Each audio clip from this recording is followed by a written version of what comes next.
Olá, meus caros. Aqui segue mais um áudio comentado das nossas aulas, tendo hoje como tema o totalitarismo fascista. O fascismo foi uma doutrina, um conjunto de ideias, ou uma ideologia, como queira, que predominou na Europa a partir dos anos 20, os anos 30, e que teve o comando desses dois líderes. Na sua esquerda, Benito Mussolini, italiano, e à direita, Adolf Hitler, austríaco, nacionalizado alemão, e que foi um dos líderes que articulou a Segunda Guerra Mundial. Veremos alguns fatores dessa ideologia. Primeiro, é preciso entender o ambiente do qual essas ideias floresceram, tiveram como base os problemas sociais, problemas econômicos decorrentes da crise internacional do capitalismo. Desde a crise de 29, que teve origem nos Estados Unidos, também teve graves consequências. E, no caso da Alemanha, particularmente, por conta das sequelas da Primeira Guerra Mundial. O quadro foi muito mais grave. Os fascistas alegavam que as esquerdas estavam em crescimento,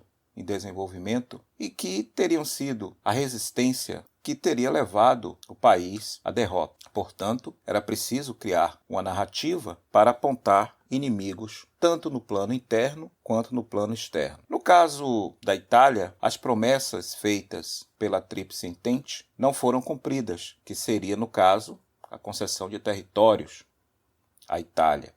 Territórios esses pendentes desde o período da unificação. E no caso da Alemanha, o Tratado de Versalhes, que nós já vimos, que teve consequências sobre a soberania alemã, a própria queda do poder desse país no cenário internacional, queimando suas reservas e tendo que indenizar os países, tanto os vitoriosos como os derrotados, porque a Alemanha foi considerada a culpada pela guerra. Diante desse cenário, logo os fascistas obtiveram apoio de diversos setores, liderados pela burguesia capitalista desses países, que tinham interesse em reconquistar os seus espaços, a classe média, por conta do temor que se tinha dos discursos radicais da esquerda, sobretudo aquelas de origem marxista, mas também é bom se destacar que existia uma social-democracia, que era um grupo de uma tendência mais moderada na esquerda,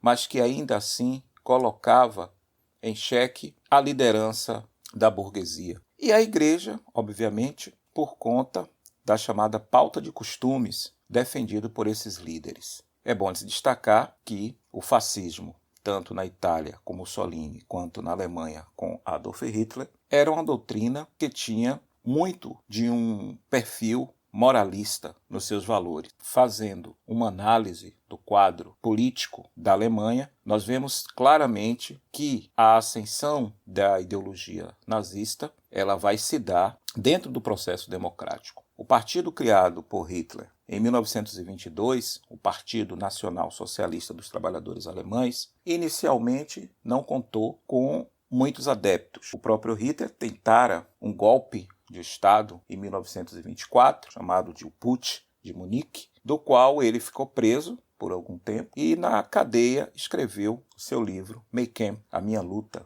um livro que contém parte do seu pensamento e também da própria concepção da doutrina nazista. Mas somente em 1928 esse partido conquista 12 cadeiras no parlamento. E foi progressivamente nas eleições de 30, de 32, aumentando, como podemos observar, o efetivo de membros do parlamento, a ponto de 1932, na primeira eleição parlamentar, contar com 230 representantes.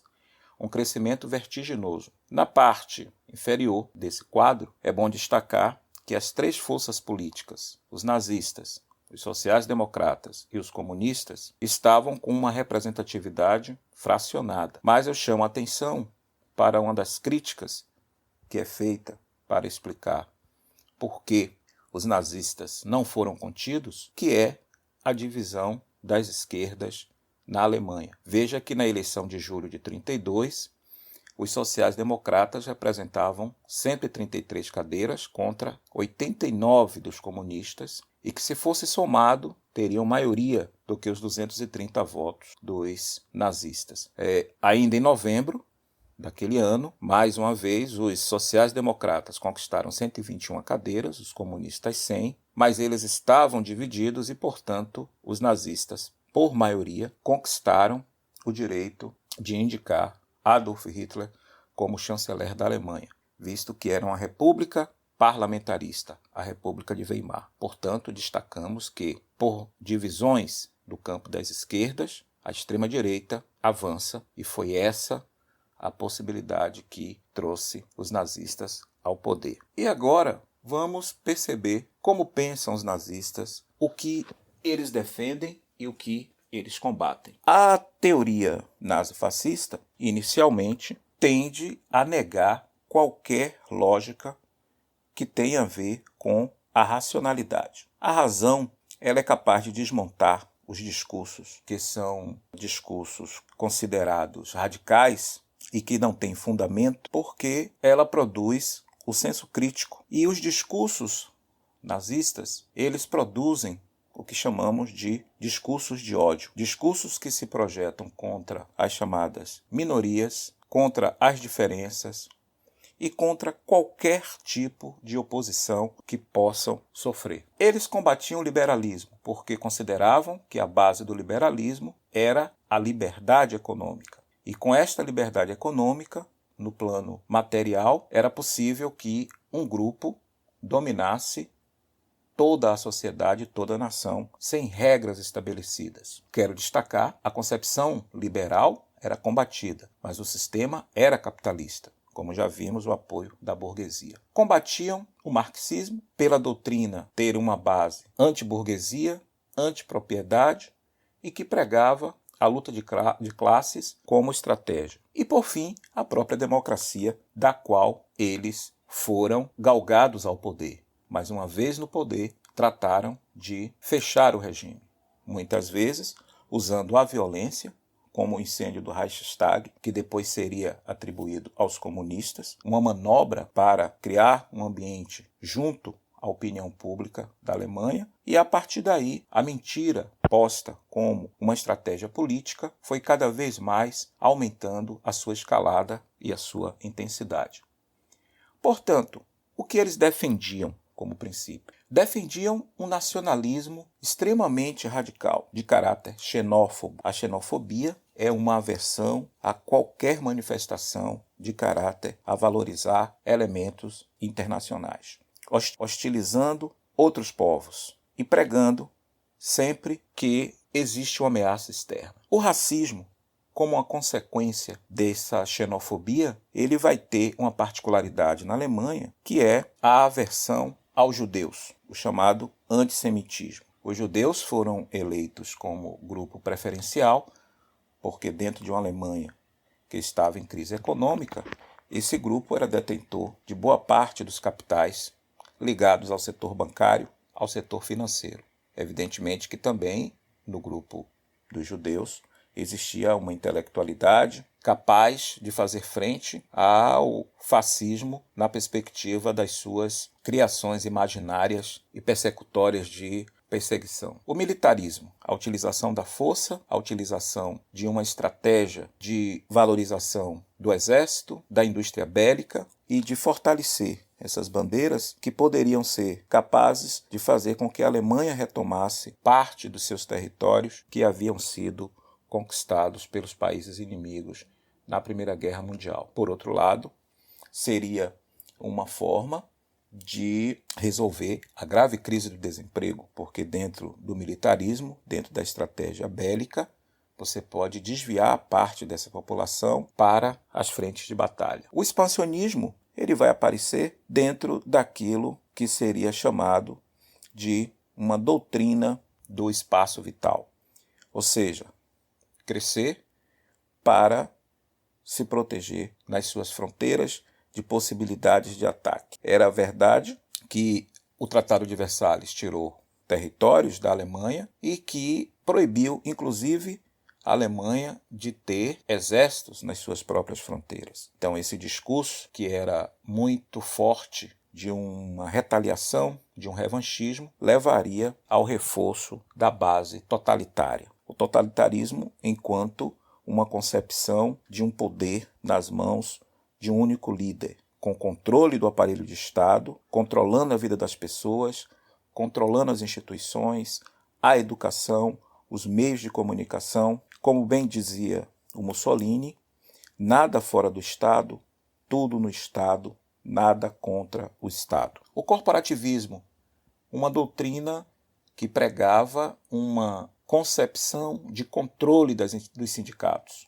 E o Hitler, como Mussolini, eram os líderes dirigentes desse corpo social, onde as bases eram as pernas dos trabalhadores, sólidas, capazes de sustentar a estrutura da sociedade. Os braços seriam os patrões, líderes, Mussolini, o Duce, e Hitler, o Führer, como guia, como líder maior do sistema. Entre patrões e empregados, uma teoria de aliança, de apoio, de colaboração, para deter a visão de luta de classes pregadas pela esquerda.